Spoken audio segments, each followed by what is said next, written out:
യേശുവിൻ സന്നിധിയിൽ. പ്രശംസിപ്പാൻ വക ഉണ്ടെങ്കിലോ അത് യേശുവിൻ സന്നിധിയിൽ.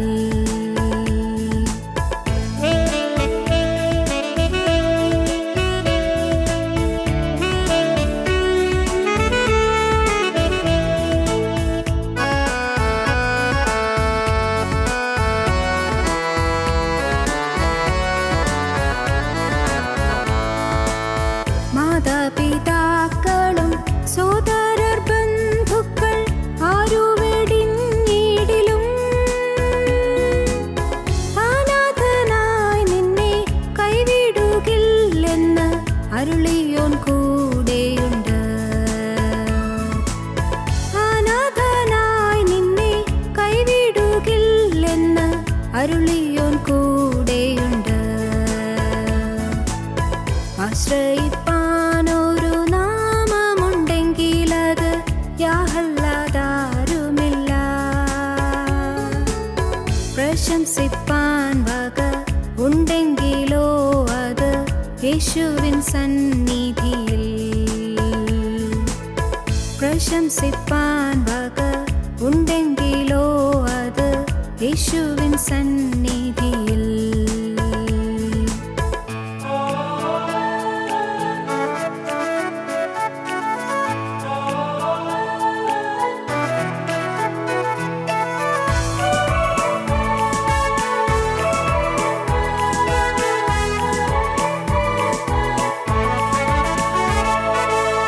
ഭാരങ്ങളേറുമ്പോൾ കഷ്ടങ്ങളേറുമ്പോൾ ആവശ്യങ്ങൾ ഏറിലും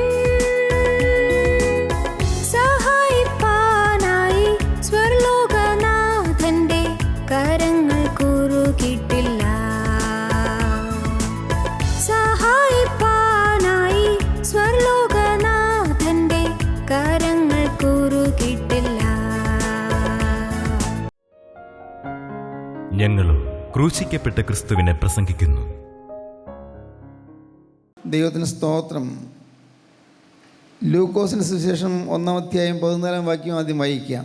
നിനക്ക് സന്തോഷവും ഉല്ലാസവും ഉണ്ടാകും. ഈ വാക്യത്തെ ആസ്പദമാക്കിയാണ് ചില കാര്യങ്ങൾ പറയാൻ തുടങ്ങുന്നത്. നിനക്ക്, വ്യക്തിപരമാണ്, നിനക്ക് സന്തോഷവും ഉല്ലാസവും ഉണ്ടാകും. നിത്യനായ ദൈവത്തിൻ്റെ അരുളപ്പാട് ഒരു പുരോഹിതന് ലഭിക്കുന്നതായ അരുളപ്പാടാണത്. സഖരിയ പുരോഹിതനുള്ള കിട്ടി ലഭിച്ച ഒരു ദൈവിക അരുളപ്പാടാണ്, ദൈവിക വാഗ്ദത്തമാണ്. ഇപ്പോൾ നിനക്ക് സന്തോഷമില്ല, ഇപ്പോൾ നിനക്ക് ഉല്ലാസമില്ല, പക്ഷെ നിനക്ക് സന്തോഷവും ഉല്ലാസവും ഉണ്ടാകും. ദൈവത്തിന് സ്തോത്രം. ആശ്വാസകരമായ വാക്കാണത്. ഇന്ന് നീറിപ്പുകയുന്ന മനസ്സാണ്, ഇന്ന് വരണ്ടുണങ്ങിയ ഹൃദയമാണ്, ഇന്ന് കണ്ണീരടിഞ്ഞ മുഖമാണ്, ഇന്ന് വേദനയിൽ അഴലാണ്ട് വലഞ്ഞ് വിഷമിക്കുന്ന ഒരനുഭവമാണ്. ഇന്ന് ഒരിടത്ത് നോക്കിയാലും സമാധാനം കാണാൻ കിട്ടുന്നില്ല, സമാധാനം ഇല്ല. എല്ലാം ഉണ്ട്, എല്ലാ സൗകര്യങ്ങളും ഉണ്ട്, പക്ഷേ സമാധാനം മാത്രമില്ല. എല്ലാ ഭൗതികമായ നേട്ടങ്ങളും നന്മകളുമുണ്ട്, പക്ഷേ ഹൃദയം സന്തോഷമില്ല. നിനക്ക് സന്തോഷവും ഉല്ലാസവും ഉണ്ടാകും. ദൈവത്തിന് സ്തോത്രം. അതൊരു ശക്തമായ ഒരു വാഗ്ദത്തമാണത്. വരാനിരിക്കുന്ന വലിയൊരു കാര്യത്തിൻ്റെ വാഗ്ദത്തം. നിനക്ക് സന്തോഷവും ഉല്ലാസവും ഉണ്ടാകും. വേറെ ചില വാക്യം കൊണ്ട് വായിക്കാം. ഫിലിപ്പിയ ലേഖനം 4-ാം അധ്യായം 4-ാം വാക്യം. 1 തെസ്സലോനിക്കർ 5:16-18 വായിക്കാം. കർത്താവിൽ എപ്പോഴും സന്തോഷിപ്പീൻ. കർത്താവിൽ എപ്പോഴും സന്തോഷിപ്പീൻ. സന്തോഷിപ്പീൻ എന്ന് ഞാൻ പിന്നെയും പറയുന്നു. ദൈവം പറയുകയാണ്, പരിശുദ്ധാത്മാവ് പറയുകയാണ്, സന്തോഷിപ്പീൻ എന്നാണ് പറയുന്നത്. നമ്മൾ പറയുന്നു അയ്യോ എനിക്ക് സന്തോഷമില്ലല്ലോ എന്ന്. അങ്ങനെയല്ലേ നമ്മുടെ അവസ്ഥ? അങ്ങനെയാണല്ലോ, സന്തോഷമില്ലല്ലോ. എല്ലാം ഉണ്ട്, നല്ല വരുമാനമുണ്ട്, നല്ല ഭവനമുണ്ട്, നല്ല ചുറ്റുപാടുകളെല്ലാം ഉണ്ട്, നല്ല ഒരു കുടുംബമുണ്ട്, മക്കളുണ്ട്, ഭാര്യയുണ്ട്, അല്ലെങ്കിൽ ഭർത്താവുണ്ട്, എല്ലാം ഉണ്ട്. ഒന്നിനും ലോകം നോക്കിയാൽ കുറവൊന്നുമില്ല, എല്ലാം ഉണ്ട്. പക്ഷേ സന്തോഷമില്ല എന്നുള്ളതാണ് നമ്മുടെ ഹൃദയത്തിൻ്റെ അവസ്ഥ. ആന്തരികമായൊരു ശാന്തി, ആന്തരികമായൊരു സമാധാനം അതില്ല എന്നുള്ളതാണ് നമ്മുടെ പലരുടെയും അനുഭവം. കർത്താവിൽ എപ്പോഴും സന്തോഷിപ്പീൻ എന്ന് ഞാൻ പിന്നെയും പറയുന്നു. നിങ്ങളുടെ സൗമ്യത സകല മനുഷ്യരും അറിയട്ടെ. കർത്താവ് വരുവാൻ അടുത്തിരിക്കുന്നു. ഒന്നിനെക്കുറിച്ചും വിചാരപ്പെടരുത്. എല്ലാറ്റിലും പ്രാർത്ഥനയാലും അപേക്ഷയാലും നിങ്ങളുടെ ആവശ്യങ്ങൾ സ്തോത്രത്തോടുകൂടെ ദൈവത്തോട് അറിയിക്കത്രേ വേണ്ടത്. എന്നാൽ സകല ബുദ്ധിയെയും കവിയും ദൈവസമാധാനം നിങ്ങളുടെ ഹൃദയങ്ങളെയും നിലവുകളെയും ക്രിസ്തുയേശുവിൽ കാക്കും. വീണ്ടും വായിക്കാം 1 തെസ്സലോനിക്കർ 5:16-18. എപ്പോഴും സന്തോഷിപ്പീൻ, ഇടവിടാതെ പ്രാർത്ഥിപ്പീൻ, എല്ലാറ്റിനും സ്തോത്രം ചെയ്യുവീൻ. ഇതല്ലോ നിങ്ങളെക്കുറിച്ച് ക്രിസ്തുയേശുവിൽ ദൈവേഷ്ടം. നിങ്ങളെക്കുറിച്ചുള്ള ദൈവത്തിൻ്റെ ഇഷ്ടം അതാണ്. എപ്പോഴും സന്തോഷിപ്പീൻ, ഇടവിടാതെ പ്രാർത്ഥിപ്പീൻ, എല്ലാറ്റിനും സ്തോത്രം ചെയ്യുവീൻ. ദൈവത്തിന് സ്തോത്രം. എല്ലാം വളരെ അനുഗ്രഹകരമായ വാക്യങ്ങളാണ്. ഈ വേദവാക്യങ്ങൾ ഓരോന്നും നമ്മുടെ ഹൃദയത്തെ തൊടുന്ന വാക്യങ്ങളാണ്. ദൈവത്തിന് സ്തോത്രം. യിരെമ്യാ പ്രവാചകന്റെ പുസ്തകം 30-ാം അധ്യായം 5-6 വാക്യങ്ങൾ വായിക്കാം. യഹോവ ഇപ്രകാരം അരുളി ചെയ്യുന്നു, നാം നടുക്കത്തിൻ്റെ മുഴക്കം കേട്ടിരിക്കുന്നു. സമാധാനമല്ല ഭയമത്രേ ഉള്ളത്. സമാധാനമല്ല ഭയമത്രേ ഇപ്പോൾ എല്ലാവർക്കും ഉള്ളത്. പുരുഷൻ പ്രസവിക്കുമാറുണ്ടോ എന്ന് ചോദിച്ചു നോക്കുവീൻ. പുരുഷന്മാരാരെങ്കിലും പ്രസവിക്കാറുണ്ടോ എന്ന് ചിന്തിച്ചു നോക്കുവീൻ. ഏത് പുരുഷനും നോവ് കിട്ടിയ സ്ത്രീയെപ്പോലെ കൈ നടുവിനെ കൊടുത്തിരിക്കുന്നതും, കൈ നടുവിൽ കൊടുത്ത് വേദനയോടെ നിൽക്കുന്നു. ഏത് പുരുഷനും കൈ നടുവിൽ കൊടുത്ത് നിൽക്കുന്നു. ഏത് മുഖവും വിളറിയിരിക്കുന്നത് ഞാൻ കാണുന്നതെന്ത്. കർത്താവ് പറയുന്നു, ഏത് മുഖവും വിളറിയിരിക്കുന്നത് ഞാൻ കാണുന്നതെന്ത്. മുഖം വിളറിയിരിക്കുന്നു, മുഖം മ്ലാനമായിരിക്കുന്നു, മുഖം വാടിയിരിക്കുന്നു. എന്താണെങ്കിലും ഞാൻ കാണുന്നത്. പിന്നെ ആ നാൾ പോലെ വേറെ ഇല്ലാതെ വണ്ണം അത് വലുതായിരിക്കുന്നു. കഷ്ടതരമായൊരു നാളാണ് ഇന്ന് അനേകർ അനുഭവിച്ചുകൊണ്ടിരിക്കുന്നത്.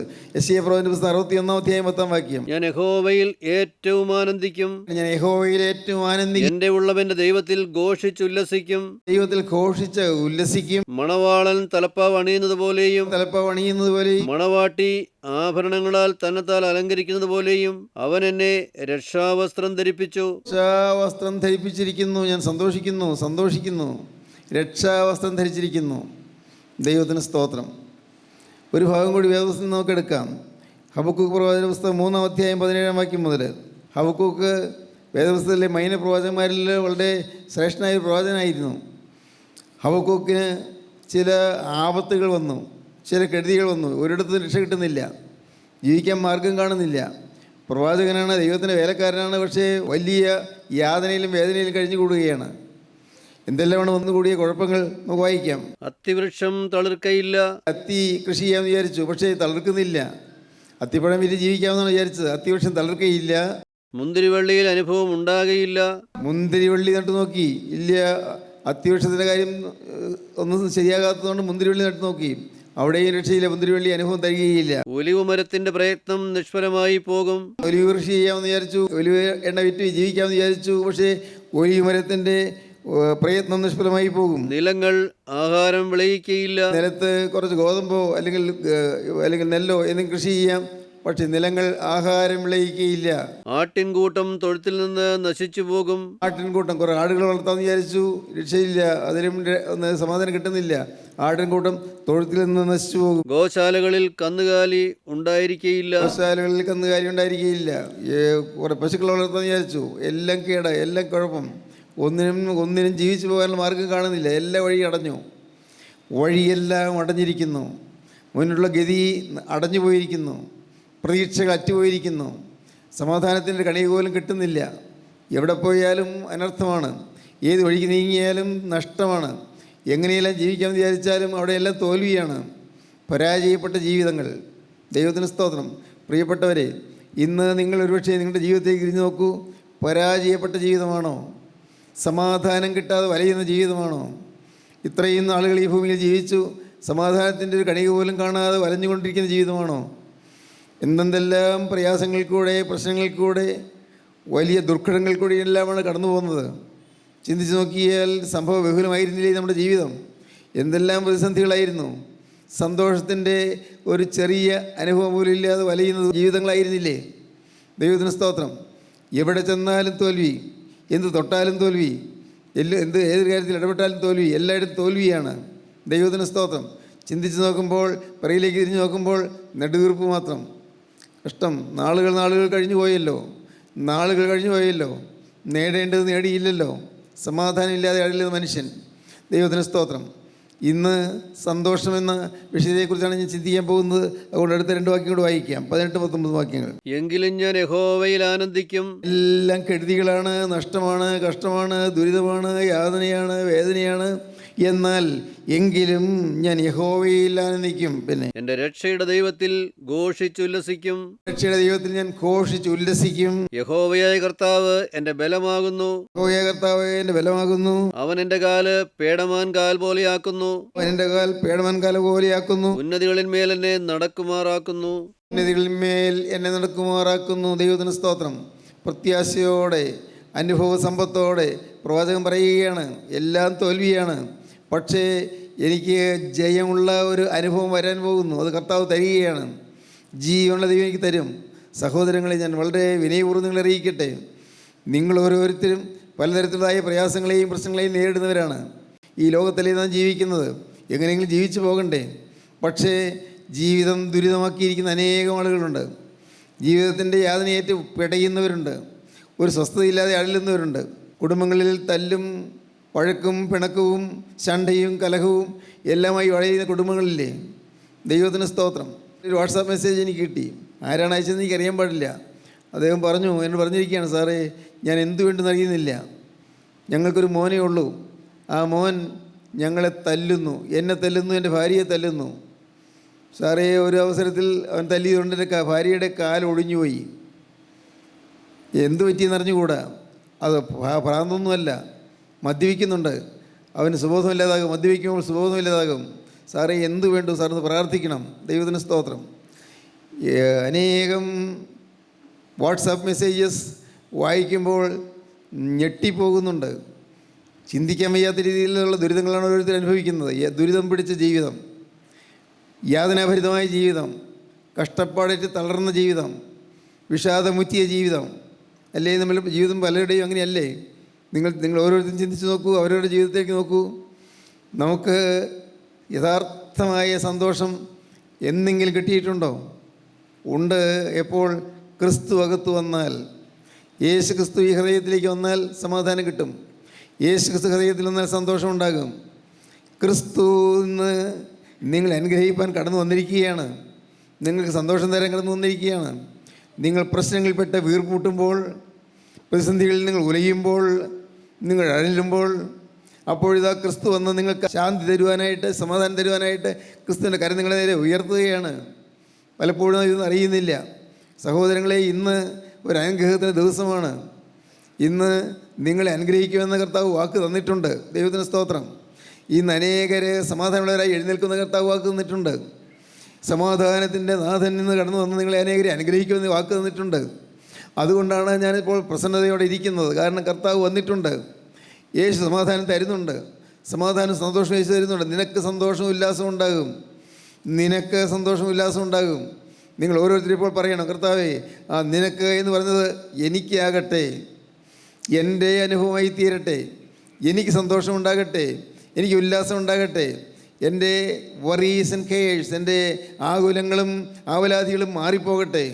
എൻ്റെ കർത്താവേ, ഞാൻ നാളെയെക്കുറിച്ച് വിചാരപ്പെടുന്നതായ എൻ്റെ വിചാരങ്ങളെല്ലാം മാറിപ്പോകട്ടെ. നാളെയെക്കുറിച്ചുള്ളതായ ആവലാതികൾ മാറിപ്പോകട്ടെ. നാളെ ഓർക്കുമ്പോഴേക്കും ചില പ്രശ്നങ്ങൾ തുറച്ചു നോക്കുന്നു. എൻ്റെ കർത്താവേ, എന്തു വേണ്ടു? കടക്കാരൻ വന്ന് ഞെരുക്കുന്നു. കർത്താവേ, എന്തു ചെയ്യണു? കൊടുത്തു തീർക്കാൻ മാർഗമില്ല, വാടക കൊടുക്കാൻ മാർഗമില്ല, എന്തു ചെയ്യേണ്ടു? വിഷമിക്കുന്നു. പല വീടുകൾ മാറി മാറി വാടകയ്ക്കെടുത്തു, ഒരിടത്തും വാടക കൊടുത്തിട്ടില്ല. അതുകൊണ്ട് പിന്നെയും മാറേണ്ടി വന്നു. എൻ്റെ ദൈവമേ, എന്താ പോകാൻ വഴി? മക്കളെ പഠിപ്പിക്കണമെന്നുണ്ട്, പഠിപ്പിക്കാൻ മാർഗമില്ല, അതിൻ്റെ സാഹചര്യമില്ല, പൈസയില്ല, എന്താ പോകാൻ വഴി? ദൈവത്തിന് സ്തോത്രം. എൻ്റെ പ്രിയപ്പെട്ടവരെ, ഓരോ ജീവിതവും ഒരു അഗ്നിപർവ്വതം പോലെയാണ്, പുകഞ്ഞുകൊണ്ടിരിക്കുകയാണ്. അഗ്നിപർവ്വതം പോലെ പുകഞ്ഞുകൊണ്ടിരിക്കുന്നു. അകത്ത് ലാവ തിളച്ചു മറിഞ്ഞുകൊണ്ടിരിക്കുന്നു. ഈ അഗ്നിപർവ്വതത്തിൻ്റെ ഉള്ളിൽ പുറമേ നോക്കിയാൽ കുഴപ്പമൊന്നും കാണുകയില്ല. ഉള്ളിൽ ധാതുക്കളും ലവണങ്ങളും ലോഹങ്ങളും എല്ലാം അങ്ങനെ കത്തി ജ്വലിച്ച് തിളച്ചു പറയുന്ന രീതിയിൽ ലാവ അവിടെ തിളച്ചുകൊണ്ടിരിക്കുന്നു. എവിടെയെങ്കിലും ആ പർവ്വതത്തിൻ്റെ ഏതെങ്കിലും ഉപരിതലത്തിൽ എവിടെയെങ്കിലും അല്പം ബലക്ഷയുണ്ടെങ്കിൽ അവിടെ പെട്ടെന്ന് തട്ടി തുറന്നുകൊണ്ട് ലാവ പ്രവഹിക്കുന്നു. എൻ്റെ കർത്താവേ, ഞാൻ പിടിച്ചു നിന്ന് നോക്കി, എന്നാൽ സാധിക്കുന്നില്ലല്ലോ കർത്താവേ, എനിക്ക് ജയിക്കാൻ പറ്റുന്നില്ലല്ലോ, ഞാൻ എന്തു വേണ്ടു? എൻ്റെ കുടുംബജീവിതം തകർന്നു പോയല്ലോ. ദൈവമേ, സ്നേഹത്തിൻ്റെ കണിക പോലും എൻ്റെ വീട്ടിൽ എനിക്ക് കിട്ടുന്നില്ലല്ലോ. എൻ്റെ മാതാപിതാക്കൾക്ക് എന്നെക്കുറിച്ചൊരു കരുതലുമില്ല. അവർക്ക് അവരുടെ കാര്യം തന്നെ നോക്കാൻ നേരമില്ലാതിരിക്കുന്നു. പിന്നെ ഞാൻ ഈ പെൺകുട്ടിയെക്കുറിച്ച് എന്ത് കരുതാനാണ്? എൻ്റെ അപ്പനും അമ്മയ്ക്ക് എന്നെക്കുറിച്ച് കരുതലില്ല. എൻ്റെ ഭാര്യയ്ക്ക് എന്നെ ഒരു സ്നേഹമില്ല, എന്നോടൊരു ബഹുമാനമില്ല. വേണ്ട, എൻ്റെ ആവശ്യങ്ങൾ നിറവേറ്റി തരാൻ പോലും അവൾക്ക് തയ്യാറല്ല. എൻ്റെ ഭർത്താവ് എന്നോട് കലശലായ വൈരാഗ്യത്തിലിരിക്കുന്നു. എന്തിനെന്ന് അറിഞ്ഞുകൂടാ. ദൈവത്തിന് സ്തോത്രം. ഓരോരുത്തരും ഇങ്ങനെ ഓരോ തരത്തിലുള്ള ചിന്തകളിൽപ്പെട്ട് മനസ്സ് ഉഴന്നുകൊണ്ടിരിക്കുകയാണ്. എന്നാൽ കേൾക്കൂ, യേശു ക്രിസ്തു ജീവിതത്തിലേക്ക് വന്നാൽ സന്തോഷവും ഉല്ലാസവും ഉണ്ടാകും. ദൈവത്തിന് സ്തോത്രം. സന്തോഷവും ഉല്ലാസവും ഉണ്ടാകും. ഇന്ന് കരുണയുള്ള കർത്താവ് നിങ്ങളുടെ ഹൃദയത്തിലേക്ക് കടന്നു വരാൻ വാതിൽക്കൽ മുട്ടിക്കൊണ്ട് നിൽക്കുകയാണ്. നിങ്ങളുടെ ഉള്ളം തുറന്നു കൊടുക്കൂ. കർത്താവേ, എൻ്റെ ജീവിതത്തിൽ സന്തോഷം തരാൻ നീ ഒന്ന് എഴുന്നള്ളി വരണമേ. ഗോകുൽത്തായിലെ കുരിശിൽ തലചായ്ച്ച യേശുവേ, നീ ഉണങ്ങിയ മരത്തിലല്ല തലചായ്ക്കേണ്ടത്, എൻ്റെ ഈ പച്ച ഹൃദയത്തിൽ നീ തലചായ്ക്കണമേ. പ്രാർത്ഥിക്കൂ നിങ്ങൾ. ദൈവത്തിന് സ്തോത്രം.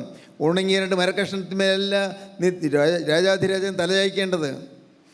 ഈ എൻ്റെ ഹൃദയത്തിൽ, ഇതുവരെയും പാപം വിഴുങ്ങിക്കളഞ്ഞ എൻ്റെ ഹൃദയത്തിൽ, ഇതുവരെയും ലോകത്തിൻ്റെ ആഡംബരങ്ങൾ മുഴുകിപ്പോയ എൻ്റെ ജീവിതത്തിൽ, എൻ്റെ കർത്താവേ, ലോക ഇമ്പങ്ങൾക്ക് വേണ്ടി ഓടിയ എൻ്റെ ഹൃദയത്തിൽ, ലോക ഇമ്പങ്ങൾക്ക് വേണ്ടി ദാഹിച്ചതും മോഹിച്ചതുമായ എൻ്റെ ഹൃദയത്തിൽ, യേശുനാഥ, നീ എഴുന്നള്ളി വന്ന് ഇപ്പോൾ എൻ്റെ ഹൃദയത്തിൽ നീ ഇരിപ്പുറപ്പിക്കണമേ. കർത്താവിന് സ്തോത്രം. ദൈവത്തിന് വലിയ നാമം മഹത്വപ്പെടും. നിങ്ങൾക്ക് ദൈവത്തോട് പറയാം, കർത്താവേ, നിരാശാപൂരിതമായൊരു ജീവിതമായിരുന്നു, ഭാരം നിറഞ്ഞൊരു ജീവിതമായിരുന്നു.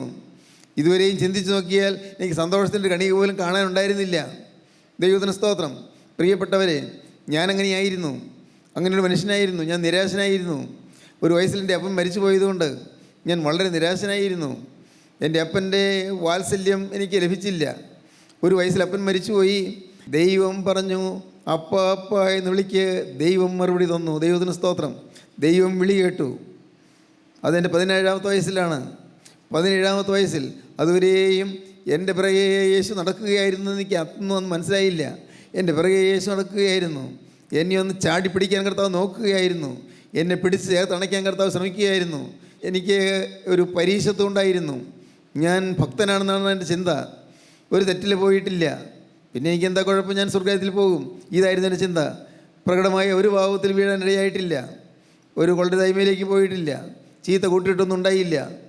ആ 17-ാമത്തെ വയസ്സിൽ ഞാൻ ദൈവത്തിന് വചനം കേട്ടപ്പോൾ ഞാൻ വലിയ സംതൃപ്തിയോടെ ഇരിക്കുന്നത്. ഈ പറയുന്നത് എനിക്ക് ആവശ്യമില്ലല്ലോ എന്ന് വിചാരിച്ചാണ് ഞാൻ ഇരിക്കുന്നത്.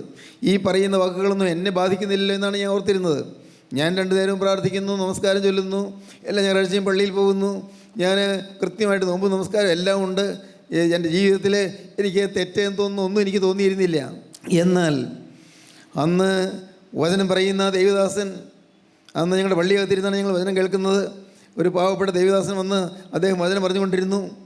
അദ്ദേഹം വചനം പറഞ്ഞുകൊണ്ടിരുന്നപ്പോൾ അദ്ദേഹം ഇങ്ങനെ പറഞ്ഞു, കല്ലറയ്ക്ക് പുറത്ത് യാതൊരു അശുദ്ധിയുമില്ല, കല്ലറയ്ക്ക് പുറത്ത് യാതൊരു അഴുക്കുമില്ല, കല്ലറയ്ക്ക് പുറത്ത് ദുർഗന്ധമൊന്നുമില്ല, കല്ലറയ്ക്ക് അകത്താണ് ദുർഗന്ധം. അദ്ദേഹം പറഞ്ഞു, ഇവിടെ ഇരിക്കുന്ന ചിലർ പുറമേ പാവമൊന്നുമില്ല, പുറമേ മദ്യപാനമില്ല, പുറമേ കൊള്ളരുതാത്ത ജീവിതമില്ല, പക്ഷേ അകത്ത് തിന്മയുള്ളവരുണ്ട്, അകത്ത് തിന്മ, അകത്ത് അശുദ്ധിയുള്ളവരുണ്ട്. അങ്ങനെയുള്ളവരെയും കർത്താവ് സ്നേഹിക്കുന്നു പറഞ്ഞു. ദൈവത്തിന് സ്തോത്രം. എന്നിട്ട് അദ്ദേഹം പറഞ്ഞു, ലാസറിൻ്റെ കല്ലറയ്ക്ക്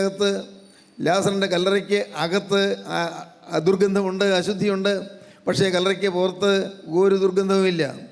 എന്നതുപോലെ ഇവിടെ ഇരിക്കുന്ന ചിലർ അശുദ്ധി ഹൃദയത്തിൽ വെച്ചുകൊണ്ടിരിക്കുന്നു. അത്യാഗ്രഹമുണ്ട്, ദ്രവ്യാഗ്രഹമുണ്ട്, നിരാശയുണ്ട്, വൈരാഗ്യമുണ്ട്, ചിലരോട് നീരസമുണ്ട്, ചിലരോട് കയ്പുണ്ട്. ഇങ്ങനെ ചീത്ത ചിന്തകളുമായിരിക്കുന്ന ചിലരിവിടെയുണ്ട്. ദൈവത്തിന് സ്തോത്രം. ഞാൻ ഞെട്ടലോടെ കണ്ണു തുറന്നു നോക്കി. ആ മനുഷ്യനപ്പോൾ വചനം പറയുന്നയാൾ എൻ്റെ നേരെ കൈ ചൂണ്ടുന്നു പോലെ എനിക്ക് തോന്നിപ്പോയി. പെട്ടെന്ന് അദ്ദേഹം പറഞ്ഞു, ലാസറേ പുറത്തു വരിക എന്ന് പറഞ്ഞു. ദൈവത്തിന് സ്തോത്രം. ആ ശബ്ദം കേട്ടപ്പോൾ ഞാൻ ഞെട്ടിപ്പോയി. ലാസറേ എന്ന് വിളിച്ച് എന്നെ വിളിക്കുന്നത് പോലെ എനിക്ക് തോന്നിപ്പോയി. കല്ലറയ്ക്കകത്ത് ദുർഗന്ധം, എൻ്റെ ഹൃദയത്തിൽ ചീത്ത ചിന്തകൾ, അശുദ്ധമായ വികാരങ്ങൾ, മലിനമായ മോഹങ്ങൾ, ദ്രവ്യാഗ്രഹം, ഇഷ്ടക്കേട്, മുഷിച്ചിൽ, കോപാക്രാന്തമായ പെരുമാറ്റം, പെട്ടെന്ന് പൊട്ടിത്തെറിക്കുന്ന കോപം, ഇതെല്ലാം ഉള്ള മനുഷ്യൻ. എൻ്റെ കർത്താവേ, അകത്ത് ഞാൻ പാവിയാണല്ലോ, അകത്താണല്ലോ തിന്മ, അവിടെ ദുർഗന്ധമാണല്ലോ എന്ന് എനിക്ക് ഗ്രഹിക്കാൻ കഴിഞ്ഞപ്പോൾ ഞാൻ പൊട്ടിത്തകർന്നു. ഞാനവിടെ തല താഴ്ത്തി. ദൈവത്തിന് സ്തോത്രം. ഞാൻ പറഞ്ഞ വാക്കാരും കേട്ടോന്ന് എനിക്ക് അറിഞ്ഞുകൂടാ. കർത്താവേ, ഇന്നു മുതൽ ഞാൻ നിൻ്റെ വക എന്ന് ഞാൻ പറഞ്ഞു. നിരാശ പറ്റിയ ജീവിതം, സകല പ്രതീക്ഷകൾ അടഞ്ഞ ജീവിതം, 10ാം ക്ലാസ് പാസ്സായി പഠിത്തമെല്ലാം മുടങ്ങിപ്പോയ ജീവിതം, പിന്നെ പഠിക്കാൻ മാർഗമില്ലാത്തതുകൊണ്ട് പഠിക്കാൻ സാധിക്കാത്ത ജീവിതം, ആ ജീവിതം അന്ന് ഒരു വ്യവസ്ഥയും കൂടാതെ ഞാൻ യേശുവിൻ്റെ കൈകളിലേക്ക് കൈമാറി. അന്ന് യേശുവിൻ്റെ കൈകളിലേക്ക് ഈ നിസ്സാര ജീവിതം ഞാൻ ഏൽപ്പിച്ചു കൊടുത്തു. കർത്താവേ, നീ എൻ്റെ ഹൃദയത്തിലേക്ക് വരണമേ, ഇന്നു മുതൽ നിൻ്റെ വക ഞാൻ ദൈവത്തോട് പറഞ്ഞു. ദൈവത്തിന് സ്തോത്രം. അതോടുകൂടി ഈ സന്തോഷവും ഉല്ലാസവും തുടങ്ങി. ജീവിതം ഉല്ലാസപ്രദമായി തീർന്നു. മനസ്സെപ്പോഴും ശുഭ്രമാണ്, മനസ്സെപ്പോഴും ശാന്തമാണ്. ഒരു യാതൊരു വിധത്തിലുള്ളതായ ടെൻഷൻ വരാതെ കർത്താവിനെ കാക്കുന്നു. ഈ പ്രത്യക്ഷമായ യാതൊരു പ്രതിസന്ധിയും ഇല്ലാതെ കർത്താവിനെ കാക്കുന്നു. ദൈവത്തിന് സ്തോത്രം. പ്രതിസന്ധികൾ ചിലതെല്ലാം വന്നിട്ടുണ്ട് ജീവിതത്തിൽ. പക്ഷേ അപ്പോഴെല്ലാം കർത്താവ് തൻ്റെ അരുമകരം കൊണ്ട് തലോടിയത് എനിക്ക് നല്ല ഓർമ്മയുണ്ട്. ദൈവത്തിന് സ്തോത്രം. സ്വർഗത്തിലെ ദൈവം വിശ്വസിക്കാൻ കൊള്ളാകുന്നവനാണ്, സ്നേഹിക്കാൻ കൊള്ളാകുന്നവനാണ്. പ്രിയപ്പെട്ടവരെ, സന്തോഷവും ഉല്ലാസവും ഉണ്ടാകും. എന്തിലെല്ലാമാണ് നമുക്ക് സന്തോഷിക്കാൻ സാധിക്കുക? സന്തോഷവും ഉല്ലാസം ഉണ്ടാകണമെങ്കിൽ എന്താ വേണ്ടത്? അതിന് വേണ്ടത് എന്താണെന്ന് നമുക്ക് വായിക്കാം. ലൂക്കോസിന് ശേഷം 1-ാം അധ്യായം 46-47 വാക്യങ്ങൾ. അപ്പോൾ മറിയ പറഞ്ഞത്, എൻ്റെ ഉള്ളം കർത്താവിനെ മഹിമപ്പെടുത്തുന്നു, എൻ്റെ ആത്മാവ് എൻ്റെ രക്ഷിതാവായ ദൈവത്തിൽ ഉല്ലസിക്കുന്നു. എൻ്റെ ഉള്ളം കർത്താവിനെ മഹിമപ്പെടുത്തുന്നു, എൻ്റെ ഉള്ളം എൻ്റെ രക്ഷിതാവായ ദൈവത്തിൽ ഉല്ലസിക്കുന്നു. രക്ഷിതാവായ ദൈവത്തിൽ ഉല്ലസിക്കുന്നു. എൻ്റെ ഉള്ളം കർത്താവിനെ മഹിമപ്പെടുത്തുന്നു. സ്തോത്രം. സന്തോഷിക്കുകയാണ്. ഇന്നു മുതൽ എല്ലാ തലമുറകളും എന്നെ ഭാഗ്യവതി എന്ന് വാഴ്ത്തും. ശക്തനായവൻ എന്നിൽ വലിയവ ചെയ്തിരിക്കുന്നു, അവൻ്റെ നാമം പരിശുദ്ധം തന്നെ. കന്യാമാതാവിന് സന്തോഷവും ഉല്ലാസവും ഉണ്ടായി. കന്യാമാതാവ് നിങ്ങൾക്കറിയാമോ, അന്ന് സ്വന്തം വീട്ടിലല്ല. ഇത് പറയുമ്പോൾ സ്വന്തം വീട്ടിൽ നിന്നല്ല പറയുന്നത്. കന്യാമാതാവ് മലനാട്ടിൽ യഹൂദി പട്ടണത്തിൽ ബന്ധപ്പെട്ട് ഓടിപ്പോവുകയായിരുന്നു. കാരണം നാട്ടിൽ നിൽക്കാൻ വയ്യ. നാട്ടിൽ എല്ലാവരും പരിഹസിക്കുന്നു, എല്ലാവരും കളിയാക്കുന്നു. കല്യാണം കഴിഞ്ഞില്ല, ഇതാ ആള് ഗർഭിണിയായിരിക്കുന്നു. ഇത് അപമാനകരമായ കാര്യമാണ്. എല്ലാവരും പരിഹസിക്കുന്നു, ആരുടെ മുഖത്ത് നോക്കാൻ ഒക്കുന്നില്ല. അവിടെ നിന്ന് ബന്ധപ്പെട്ട് ഓടി. എന്തിനാണ് ഓടിയത്? ഒരു സമാധാനം കിട്ടാൻ. അപ്പോൾ അങ്ങ് ദൂരെ സെഖര്യാവിൻ്റെ ഭാര്യയായ എലിസബത്ത്, ചാർച്ചയിൽപ്പെട്ടവളാണ്. എലിസബത്തിൻ്റെ വീട്ടിലേക്ക്, യഹൂദി പട്ടണത്തിലേക്ക് ബന്ധപ്പെട്ട് ചെന്നു. അവിടെ ചെന്ന് എലിസബത്തിനെ വന്ദിച്ചു. ദൈവത്തിന് സ്തോത്രം. ഒരാശ്വാസത്തിൻ്റെ ഇടയിൽ ഓട്ടമായിരുന്നു. നാട്ടിൽ സ്വസ്ഥത കിട്ടുന്നില്ല, നാട്ടിൽ സമാധാനം കിട്ടുന്നില്ല, എല്ലാവരും പരിഹസിക്കുന്നു. ദൈവത്തിന് സ്തോത്രം. എന്നാൽ കേൾക്കൂ, അവിടെ ചെന്നപ്പോൾ എലിസബത്ത് പറയുന്നു, സ്ത്രീകളിൽ നീ അനുഗ്രഹിക്കപ്പെട്ടവൾ, നീ ഭാഗ്യവതിയാണല്ലോ എന്നാണ് എലിസബത്ത് പറയുന്നത്. ഇവിടെ കൊള്ളരാത്തവളെന്ന് പറഞ്ഞ ആളുകൾ അപഹസിക്കുന്നവൾ അവിടെ ചെന്നപ്പോൾ, ഒരു ദൈവവേദിയുടെ അടുത്ത് ചെന്നപ്പോൾ നീ ഭാഗ്യവതി എന്ന് പറയുന്നു. നിൻ്റെ ഗർഭഫലം അനുഗ്രഹിക്കപ്പെട്ടതായെന്ന് പറയുന്നു. ദൈവത്തിന് സ്തോത്രം. എൻ്റെ കർത്താവിൻ്റെ മാതാവ് എൻ്റെ അടുക്കൽ വരുന്ന മാനം എനിക്ക് എവിടെ നിന്നുണ്ടായി? കർത്താവിൻ്റെ മാതാവ് എന്നാണ് വിളിക്കുന്നത്. സ്തോത്രം. എലിസബത്തിന് കാര്യം അറിയാം, അതുകൊണ്ട് അങ്ങനെ വിളിച്ചു. ലോകത്തിന് മനസ്സിലാവുകയില്ല. ലോകം പിഴച്ചവളെന്നാണ് പറയുന്നത്, ലോകം കുറ്റമുള്ളവളെന്നാണ് പറയുന്നത്, ലോകം അവമാനിക്കപ്പെട്ടവളെന്നാണ് പറയുന്നത്. എന്നാൽ ലോകം അങ്ങനെ പറയുമ്പോഴും ഒരു ദൈവവൈതൽ കാണുന്നത് ഇവൾ അനുഗ്രഹിക്കപ്പെട്ടവളാണെന്നാണ്. ദൈവത്തിന് സ്തോത്രം. പ്രിയപ്പെട്ടവരെ, ഓർക്കൂ, കന്യമറിയാം അവിടെ സന്തോഷമായിരിക്കുന്ന സമയത്ത് കന്യമറിയാം എലിസബത്തിൻ്റെ ആ വന്ദനം കേട്ട് കഴിഞ്ഞപ്പോൾ പാടുന്ന പാട്ടാണ് അടുത്ത പാരഗ്രാഫ്. ദൈവത്തിന് സ്തോത്രം. അപ്പോൾ മറിയ പറഞ്ഞത്, എൻ്റെ ഉള്ളം കർത്താവിനെ മഹിമപ്പെടുത്തുന്നു, എൻ്റെ ഉള്ളം കർത്താവിനെ മഹിമപ്പെടുത്തുന്നു. എൻ്റെ ആത്മാവ് എൻ്റെ രക്ഷിതാവായ ദൈവത്തിൽ ഉല്ലസിക്കുന്നു. ആത്മാവ് എൻ്റെ രക്ഷിതാവായ ദൈവത്തിൽ ഉല്ലസിക്കുന്നു. അവൻ തന്റെ ദാസിയുടെ താഴ്ച കടാക്ഷിച്ചിരിക്കുന്നുവല്ലോ. ഇന്നു മുതൽ എല്ലാ തലമുറകളും എന്നെ ഭാഗ്യവതി എന്ന് വാഴ്ത്തും. ശക്തനായവൻ എനിക്ക് വലിയവ ചെയ്തിരിക്കുന്നു. ദൈവത്തിന് സ്തോത്രം. ശക്തനായ നിത്യനായ ദൈവം എൻ്റെ മേൽ വലിയവ ചെയ്തിരിക്കുന്നു, വലിയ അത്ഭുതം ചെയ്തിരിക്കുന്നു. ലോകം എന്നെ വെറുത്തു, ലോകം എന്നെ കളിയാക്കി, ലോകം എന്നെ പരിഹസിച്ചു, ലോകം എന്നെ കൊള്ളരാത്തവളെന്ന് പറഞ്ഞു. പക്ഷേ എൻ്റെ ഉള്ളിൽ ഒരു നിധി കിട്ടിയിരിക്കുന്നു, ഒരു നിധി, നിത്യസമ്പത്ത് എനിക്ക് കിട്ടിയിരിക്കുന്നു, നിത്യനിധി. ആരും ഉയർത്തപ്പെട്ടിട്ടില്ലാത്തതുപോലെ കന്യാകുമാരി ഉയർത്തപ്പെട്ടു, ആരും താഴ്ത്തപ്പെട്ടിട്ടില്ലാത്തതുപോലെ കന്യാകുമാരി താഴ്ത്തപ്പെട്ടു. നൂറ്റാണ്ടുകൾ കഴിഞ്ഞില്ലേ? കന്യാമാതാവ് ഇന്നും ശുദ്ധിമതിയായി ഇന്നും പരിലസിക്കുന്നു. ദൈവത്തിന് സ്തോത്രം. കന്യാമാതാവ് ഇന്നും വിശുദ്ധന്മാരിൽ വിശുദ്ധിയോടെ, തേജസ്സേറിയ വിശുദ്ധിയോടെ ഇന്നും നമുക്ക് വേണ്ടി മധ്യസ്ഥത വഹിക്കുന്നു. ദൈവത്തിന് സ്തോത്രം. പ്രിയപ്പെട്ടവരെ, ഇന്നു മുതൽ തലമുറകൾ എന്നെ ഭാഗ്യവതി എന്ന് വാഴ്ത്തും. മറക്കരുത്, ഈ ഭാഗ്യം നിങ്ങൾക്ക് വേണമെങ്കിൽ ഇപ്പോൾ നിങ്ങൾക്ക് യേശുക്രിസ്തുവിനെ സ്വീകരിക്കാം. യേശുക്രിസ്തു സ്വീകരിക്കുന്നത് എന്താണ് ചെയ്യേണ്ടത്? കന്യമറിയാവിനൊന്നും മനസ്സിലായില്ലായിരുന്നു. മാലാഖ എന്ന് പറഞ്ഞപ്പോൾ, സ്ത്രീകൾ നീ ഭാഗ്യവതി, നിൻ്റെ ഗർഭഫലം അനുഗ്രഹിക്കപ്പെട്ടത്, നീ ഗർഭം ധരിച്ച് ഒരു മകനെ പ്രസവിക്കുമെന്ന് പറഞ്ഞു. ഒന്നും മനസ്സിലായില്ല, ഒന്നും പിടികിട്ടിയില്ല. ഇപ്പോൾ നിങ്ങൾക്കും പലർക്കും പലതും മനസ്സിലാകുന്നില്ല. സാരമില്ല. അപ്പോൾ മറിയാം ഒരു കാര്യം പറഞ്ഞു, ഇതാ ഞാൻ കർത്താവിൻ്റെ ദാസി, നിൻ്റെ വാക്ക് പോലെ എനിക്ക് ഭവിക്കട്ടെ. അതിൻ്റെ ഭവിഷ്യത്തൊന്നും ഞാൻ ഓർക്കുന്നില്ല, ചിന്തിക്കുന്നില്ലെന്നാണ്. ഒന്നും ഞാൻ ചിന്തിക്കുന്നില്ല. ഞാൻ ഒരു കന്യകയാണ്, എന്നാൽ ഞാൻ ഗർഭിണിയാണെന്ന് അറിയുമ്പോൾ ഉണ്ടാകുന്ന ഭവിഷ്യത്തുകൾ എനിക്ക് ചിന്തിക്കാൻ വയ്യ. പക്ഷേ ഞാൻ ഒരു കാര്യം ഞാൻ തീരുമാനിക്കും, ഇതാ ഞാൻ കർത്താവിൻ്റെ ദാസി, നിൻ്റെ വാക്ക് പോലെ എനിക്ക് ഭവിക്കട്ടെ. പ്രിയപ്പെട്ടവരെ, ഇന്ന് ഈ സമയത്ത് നിങ്ങളൊരു സമർപ്പണം എടുത്താൽ നിങ്ങൾക്ക് ഈ സന്തോഷം കിട്ടും. ഒരു സമർപ്പണം. എന്താണ് സമർപ്പണം? ഇതാ ഞാൻ കർത്താവിൻ്റെ ദാസി, നിൻ്റെ വാക്ക് പോലെ എനിക്ക് ഭവിക്കട്ടെ. ദൈവത്തിന് സ്തോത്രം. യേശു ക്രിസ്തുവിൻ്റെ വകയായി തീരുക, ക്രിസ്തു ഉള്ളത്തിലേക്ക് വരിക. മനുഷ്യ ഹൃദയത്തിൽ വസിക്കുവാനാണ് ക്രിസ്തു ക്രൂശിൽ മരിച്ചത്. സ്തോത്രം. ഇന്ന് ഇത് കേട്ടുകൊണ്ടിരിക്കുമ്പോൾ നിങ്ങൾക്ക് ദൈവത്തോടൊരു വാക്ക് പറയാൻ പറ്റുമോ? കർത്താവേ, എൻ്റെ ഹൃദയത്തിലേക്ക് എഴുന്നള്ളി വരണമേ, എൻ്റെ ഉള്ളത്തിൽ വന്ന് വാഴണമേ, എൻ്റെ നിയന്താവായി എന്നെ നിയന്ത്രിക്കുന്നതിനായി തീരണമേ, എന്നെ ഭരിക്കുന്നതിനായി തീരണമേ. നാഥ, ഇന്നു മുതൽ ഞാൻ നിൻ്റെ വകയായി ജീവിക്കും. ഇത്രയും കാലം ഞാൻ ലോകത്തിൻ്റെ ദാസിയായി ജീവിച്ചു, ലോകത്തിൻ്റെ ദാസനായി ജീവിച്ചു. ഇത്രയും കാലം ഞാൻ പാപിയായി ജീവിച്ചു. ഇത്രയും കാലം ലോക ഇമ്പങ്ങളുടെ പിറകെ ജീവിച്ചു. ഇത്രയും കാലം ലോകത്തിൻ്റെ ആഡംബരങ്ങളുടെ പിറകെ ജീവിച്ചു. ഇത്രയും കാലം ലോക സമ്പത്തിൻ്റെ പിറകെ ജീവിച്ചു. എന്നാൽ കർത്താവേ, ഇപ്പോൾ ഇതാ ഈ മഹാസത്യം മനസ്സിലായപ്പോൾ ഞാൻ എന്നെ തന്നെ താഴ്ത്തുന്നു. ഇതാ ഞാൻ കർത്താവിൻ്റെ ദാസി, നിൻ്റെ വാക്ക് പോലെ ഭവിക്കട്ടെ എന്ന് നിങ്ങൾ പറയുമ്പോൾ അപ്പോഴാണ് പരിശുദ്ധാത്മാവ് നിങ്ങളുടെ ഉള്ളത്തിലേക്ക് വരുന്നത്. യേശു ക്രിസ്തു ആളത്തുമായി നിങ്ങളുടെ ശരീരത്തിലേക്ക് വരും, നിങ്ങളുടെ ഉള്ളത്തിലേക്ക് വരും, ഹൃദയത്തിലേക്ക് പ്രവേശിക്കും. ദൈവത്തിന് സ്തോത്രം. പുറമേ നോക്കിയാൽ ആരും കാണുകയില്ല. യേശു അകത്ത് വന്നുള്ളത് ആരും കാണുകയില്ല. പുറമേ നോക്കിയാൽ പലരും പുച്ഛിച്ചെന്ന് വരും, പലരും കളിയാക്കിയെന്ന് വരും. ദൈവത്തിന് സ്തോത്രം. പ്രിയപ്പെട്ടവരെ, പലരും പരിഹസിച്ചെന്ന് വരും. സാരമില്ല. പക്ഷേ അകത്ത് യേശുവുണ്ട്. അകത്ത് നിത്യനിക്ഷേപം ഉണ്ട്. നിക്ഷേപം, നിത്യനിധി അകത്ത് കിട്ടിയിരിക്കുന്നു. കർത്താവിൻ്റെ വലിയ നാമം മഹത്വപ്പെടട്ടെ. ദൈവത്തിന് സ്തോത്രം. അത് നിങ്ങൾക്ക് ആഗ്രഹമുണ്ടോ എങ്കിൽ നിങ്ങളുടെ ഹൃദയം നിങ്ങൾ തുറക്കൂ. കർത്താവേ, എൻ്റെ ഹൃദയത്തിലേക്ക് വരണമേ, എൻ്റെ ഉള്ളത്തിലേക്ക് വരണമേ. നാഥ, എൻ്റെ മേൽ നിന്റെ തൃക്കരം വയ്ക്കണമേ. എൻ്റെ ഹൃദയത്തിൽ നീ വാഴണമേ, എൻ്റെ ഹൃദയത്തിൽ നീ വസിക്കണമേ. ഇന്നു മുതൽ യേശുവേ ഞാൻ നിൻ്റെ വക. നിങ്ങൾ കർത്താവിനോട് പറയൂ, യേശുവേ ഇന്നു മുതൽ ഞാൻ നിൻ്റെ വക. ദൈവത്തിന് സ്തോത്രം. അപ്പോഴാണ് സന്തോഷവും ഉല്ലാസവും ഉണ്ടാകുന്നത്. ക്രിസ്തുവിൻ്റെ വകയായി തീരുമ്പോൾ സന്തോഷവും ഉല്ലാസവും ഉണ്ടാകും. ദൈവത്തിന് സ്തോത്രം. ഒരു നിമിഷം നമുക്ക് പ്രാർത്ഥിക്കാം. കാരുണ്യവാനായ ഞങ്ങളുടെ സ്വർഗീയ പിതാവേ, അനുഗ്രഹീത നിമിഷങ്ങൾക്കായി നന്ദിയോടെ സ്തോത്രം. തിരുവചനങ്ങൾക്കായി സ്തോത്രം. ദിവ്യ സന്ദേശത്തിനായി സ്തോത്രം. അവിടെ ഞങ്ങളുടെ കൂടെ തന്നെ ഉള്ളതിനായി സ്തോത്രം.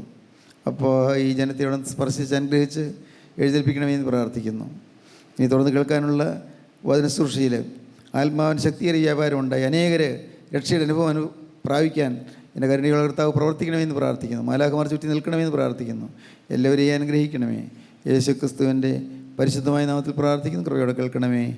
ആമീൻ. ഹല്ലേലൂയ. ദൈവത്തിന് സ്തോത്രം.